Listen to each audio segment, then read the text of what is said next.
أعوذ بالله من الشيطان الرجيم بسم الله الرحمن الرحيم وبه نستعين وصلى الله على سيدنا محمد وآل بيته الطاهرين اللهم صل على محمد وآل محمد. قال رسول الله صلى الله عليه وآله وسلم إن العلم حياة القلوب ونور الأبصار من العمى وقوة الأبدان من الضعف. حضور سرور کائنات ارشاد فرماتے ہیں بے شک علم دلوں کے لیے حیات ہے. دل زندہ ہوتے ہیں تو علم کی بنیاد ہے. نور الابصار من العمى، اگر آنکھوں کے اندر اس اندھے پن سے انسان دور ہوتے ہوئے آنکھوں میں نور چاہتا ہے تو بھی علم کی بنیاد پر میسر ہو. اور فرماتے ہیں اگر بدن کو کمزوری سے محفوظ رکھنا چاہتے ہو اور اس کو قوت دینا چاہتے ہو تو وہ بھی علم کی بنیاد پر. دیکھیے غور کیجیے، ہماری زندگی میں دل کا زندہ ہونا، آنکھوں کا نورانی ہونا اور بدن کا قوی ہونا کتنا زیادہ اہم ہے. اگر آپ کی نظروں میں یہ تینوں کی اہمیت واضح ہوگی تو خود بخود سمجھ جائیں گے کہ وہ اکیلی شے جو ان تینوں کو قوت دے رہی ہے، جو دلوں کو حیات عطا کرتی ہے، جو آنکھوں کو نور عطا کرتی ہے، جو بدن کو قوت عطا کرتی ہے، حاصل کرنا ہم سب پہ کتنا ضروری. اللہ ہم سب کو حضور سرور کائنات کے بتائے ہوئے راستے پر چلنے کی توفیق دے. الرابعہ الذین یلزمہم اتمام الصلاۃ سفرا یلزمہم الصوم. چوتھا مرحلہ ملحقات سے متعلق گفتگو چل رہی ہے اور اس میں چوتھے لواحقات میں سے چوتھا مسئلہ سامنے آ رہا ہے. الذین، وہ افراد، یلزمہم، جن کے اوپر لازم ہے، ضروری ہے، واجب ہے. کیا واجب ہے؟ اتمام الصلاۃ، نماز کا مکمل کرنا، مکمل پڑھنا. کب؟ سفرن، سفر میں. جن افراد کے اوپر سفر میں نماز کا پورا پڑھنا، ظہر کو 4 رکعت پڑھنا، عصر کو 4 رکعت، عشاء کو 4 رکعت نماز پڑھنا واجب ہے، لازم ہے کہ وہ نماز سفر میں بھی پوری پڑھیں گے. یلزمہم الصوم، ان کے اوپر روزہ بھی لازم ہے. ایسا نہیں ہے کہ نماز پڑھیں گے تو پوری پڑھیں گے اور روزہ جو سفر میں، ہم تو سفر میں ہیں، ایسا نہیں ہے. نماز جہاں پوری پڑھنی ہے وہاں روزہ بھی رکھنا ہے. وَهُمُ الَّذِينَ سَفَرُهُمْ أَكْثَرُ مِنْ حَضَرِهِمْ. اب سوال یہ، وہ لوگ کون کون سے؟ وہ لوگ ہیں جن کا سفر حضر سے زیادہ ہوتا ہے، جن کا سفر حضر سے زیادہ ہے، اکثر سفری میں رہتے ہیں. مَا لَمْ يَحْصُلْ لِأَحَدِهِمْ اِقَامَ 10 أَيَّامٍ فِي بَلَدِهِ أَوْ غَيْرِهِ. پہچان کیا ہے ان کی؟ پہچان یہ ہے کہ مَا لَمْ يَحْصُلْ، کہ ان کو حاصل نہیں ہوتا، لِأَحَدِهِمْ، کسی ایک کو بھی کیا حاصل نہیں ہوتا؟ کسی ایک کو کیا حاصل نہیں ہوتا؟ اقامت 10 ایام فی بلدہ، جن کو 10 دن اپنے شہر میں رہنا حاصل نہیں ہوتا، وہ 10 دن تک اپنے شہر میں حاضر نہیں رہ پاتے. او غیر، یا کسی غیر جگہ پہ 8 دن یہاں، 5 دن وہاں، 6 دن وہاں، 7 دن وہاں، جو مسلسل اس طریقے سے سفر میں رہتے ہیں، نہ اپنے گھر میں 10 دن رہ سکتے ہیں اور نہ جہاں رہنا چاہتے ہیں وہاں 10 دن رہ سکتے ہیں. 10 دن رہنا نصیب نہیں ہوتا ان کو گویا سفر جو ہے حاضر سے زیادہ ہے. تو گویا ان کے اوپر جو ہے نماز ہی پوری ہے، روزہ ہی. میں بارہا کہتا رہتا ہوں اس بارے میں، یہ محقق ہلی کی کتاب ہے، آغا سستانی کی کتاب، دھیان رکھیں. وقیل یلزمہم الاتمام مطلقاً، ایک یہ کہ نہیں، ان کے اوپر اتمام مطلقاً واجب ہے، عدل مکاری، سوائے مکاری کے، ملح وغیرہ جو ہیں ان کے علاوہ، ان کے اوپر تو معاملہ دوسرا ہے.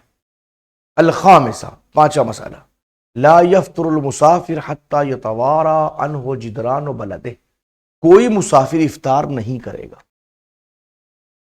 وہ روزے کو نہیں کھولے گا، حتی، یہاں تک کہ یتوارا عنہ جدران بلدہ، جب تک کہ اس کے شہر کی دیواریں اس کے پوشیدہ نہ ہو جائیں. شہر کی دیواریں، یعنی کہ یہ بتا رہے ہیں گویا حد ترخص، حد ترخص پہنچ، حد ترخص کیا ہے کہ وہاں پہنچ جائے کہ جہاں سے اس کے شہر کی دیواریں، او یخفى علیہ آذانہ، یا کہ اس کے شہر کی بلد کی آذان اس کے اوپر مخفی ہو جائے، اس پر وہ آذان کی آواز نہ آ رہی ہو۔ فلو افطر قبل ذلك، اب اگر کوئی اس سے پہلے افطار کر لیتا ہے، کان علیہ مال قضاء الکفارہ، تو اس کے اوپر قضا کے ساتھ کفارہ بھی واجب۔ السادسہ، چھٹا مسئلہ، الہم، بزرگی، والکبیرہ، اور بزرگ انسان، وذو العطاش، جس کو بہت زیادہ پیاس لگتی ہے، یفطرون فی رمضان، وہ ماہ مبارک رمضان میں افطار کریں گے، وہ روزہ نہیں رکھیں گے، کھائے پیئیں گے۔ وَيَتَصَدَّقُونَ عَنْ كُلِّ يَوْمٍ بِمُدٍّ مِنَ الطَّعَامِ، اور ہر دن کے بدلے ایک مد طعام جو ہے وہ صدقہ کریں گے۔ ایک مد تقریباً 3 پاؤ ہوتا ہے، 3 پاؤ کھانا جو ہے وہ ایک دن کے بدلے میں وہ صدقہ کریں گے۔ ثم ان امکن القضاء، اور اگر ان کے اوپر واجب ہو جائے، ممکن ہو قضا کرنا، وجبہ، تو واجب ہے۔ فرض کیجئے ذو العطاش تھا، کسی کو پیاس لگتی تھی، وہ علاج کروا رہا ہے، افطار کر رہا ہے، 10 سال افطار علاج کرانے کے بعد وہ اب اس لائق ہو گیا کہ اب روزہ رکھ سکتا ہے، روزہ رکھ سکتا ہے، 10 سال کے روزہ قضا کرے۔ وَإِلَّا، اور اگر ایسا نہیں ہے کہ امکان قضا اس کے اوپر زندگی میں ہے ہی نہیں، سقطا، تو قضا ساقط ہو گئی، مگر وہ تو دینا ہی دینا ہے۔ ایسا نہیں کہ وہ ایک متعام دے اور روزہ ختم ہو گیا، روزہ باقی ہے۔ اگر امکانیت قضا ختم ہوئی تو روزہ ساقط ہوگا، ورنہ روزہ باقی رہے گا، قضا کرنی پڑے گی۔ وقیل، اور ایک قول یہ آتا ہے کہ ان عجز الشیخ والشیخہ، کہ اگر ایک شیخ، ایک بوڑھا اور ایک بوڑھی عورت، ٹھیک ہے نا، اگر عاجز ہو جائیں، وہ نہیں رکھ سکتے قضا کرنے سے، روزہ نہیں رکھ سکتے، سقطت تکفیر، تو یہ کفارہ بھی ساقط ہو جائے گا، تکفیر سے بڑا کفارہ بھی ساقط ہو جائے گا۔ کما یسقط الصوم، جیسے روزہ ساقط ہوتا ہے، کوئی 70 سال 80 سال کا بوڑھا ہے، 90 سال کا بوڑھا ہے، تو اب جس طرح روزہ ساقط ہوا ہے اس کے اوپر سے، تو یہ صدقہ ایک متعام یہ بھی ساقط ہو جائے، یہ قیل کے ساتھ میں ہے۔ قیل کا مطلب یہ ہے کہ یہ کمزور قول ہے۔ وَأَنْ أَطَاقَ بِمَشَقَّةٍ كَفَّرَ، لیکن اگر وہ طاقت رکھتے ہیں، روزے کی طاقت ہے ان کو، پر روزہ رکھ سکتے ہیں، مگر بے مشقہ، مشقت کی بنا پر رکھ سکتے ہیں، کفارہ، تو دونوں جو ہے وہ تکفیر پہ، یعنی کفارہ پیش کریں۔ والاول اظہر، لیکن قول اول زیادہ بہتر ہے۔ السابعہ، 7واں مسئلہ، الحامل المقرب، وہ حاملہ جس کا جلد ہی قریب ہے کہ اس کے یہاں وضع حمل ہو جائے، 7واں مہینہ، 8واں مہینہ، 9واں مہینہ چل رہا ہے وہ۔ والمرضع، اور ایسی دودھ پلانے والی، کیسی؟ القلیلۃ اللبن، اس کے دودھ کم ہو رہا ہے، دودھ پلاتی ہے اور دودھ کم ہو رہا ہے۔ یجوز لہما الافطار فی رمضان، ان کے لیے جائز ہے دونوں کے لیے کہ وہ ماہ مبارک رمضان میں افطار کر سکتی ہیں۔ وتقضیان مع الصدقہ، اور صدقے کے ساتھ میں قضا بھی کریں گی، صدقہ بھی دینا ہے، قضا بھی کریں گے۔ عن کل یوم بمد من طعام، ہر دن کے بدلے میں ایک دن کا، ٹھیک ہے نا، ایک مطعام دیں گی وہ اور صدقہ کریں گے۔ الثامنہ، 8واں مسئلہ، من نام فی رمضان، جو ماہ مبارک رمضان میں سو جائے، توجہ کیجئے گا، ماہ مبارک رمضان میں سو جائے، وَإِسْتَمَرَّ نَوْمُهُ، اور اس کی نوم جو ہے مستمر رہے، لگاتار سوتا ہی رہے، 1 دن 2 دن 3 دن، فرض کیجئے، مسائل کا تعلق فرضیات پہ ہوتا ہے، فرض کیجئے ایسا ہو جائے۔ اب کیا ہوا؟ فَإِنْ كَانَ نَوَىٰ الصَّوْمِ، اگر وہ اس منزل کے اوپر وہ صوم کی نیت کر چکا تھا، فَلَا قَضَاءَ عَلَيْهِ، اس کے اوپر کوئی قضا نہیں ہے۔ وَإِن لَمْ يَنْوِ، اور اگر اس نے نیت سونے سے پہلے نہیں کی تھی، فَعَلَيْهِ الْقَضَاء، اس کے اوپر قضا واجب۔ والمجنون والمغمى علیہ، اب 2 کیفیتیں اور بھی، ایک مجنون ہے، جنون طاری ہو گیا، پاگل پن ہے، والمغمى، کوئی بے ہوش ہو گیا، اغما طاری اس کے اوپر، لا یجب علی احدہما القضاء، ان میں دونوں کسی ایک کے اوپر بھی قضا واجب نہیں ہے، سواؤن اراد ذلك ایاما او بعض ایام، اب چاہے یہ جنون اور اغما بے ہوشی ان کے اوپر کچھ دن تک طاری ہوں کہ 2 دن 3 دن طاری ہو گئیں، او بعض یوم یا خود کسی حصے میں دن کے کسی حصے کے اندر یہ کام ہو گیا، ان کے اوپر قضا واجب نہیں ہے۔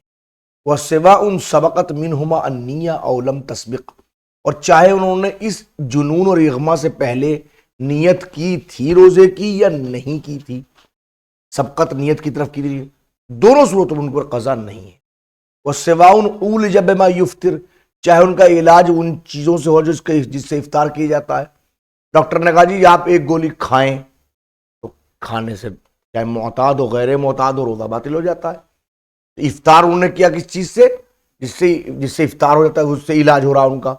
او لم یعالج، یا ان کا افطار ہی علاج نہیں ہوا ان چیزوں جن سے افطار ہوتا، بلکہ علاج ان چیزوں سے جس سے افطار نہیں ہوتا۔ آپ ڈاکٹر پاس انہیں بھپارا لیجئے، اب بھپارے سے کیا وہ تھوڑی ہوگا، یا تیل ملیے، آپ کے ہاتھ میں درد تیل ملیے، تیل مل رہے ہیں آپ، تیل مل رہے ہیں تو تیل سے کیا روزہ باطل ہوگا، علاج ہو رہا ہے۔ الاشبہ پر بنا قول اشبہ۔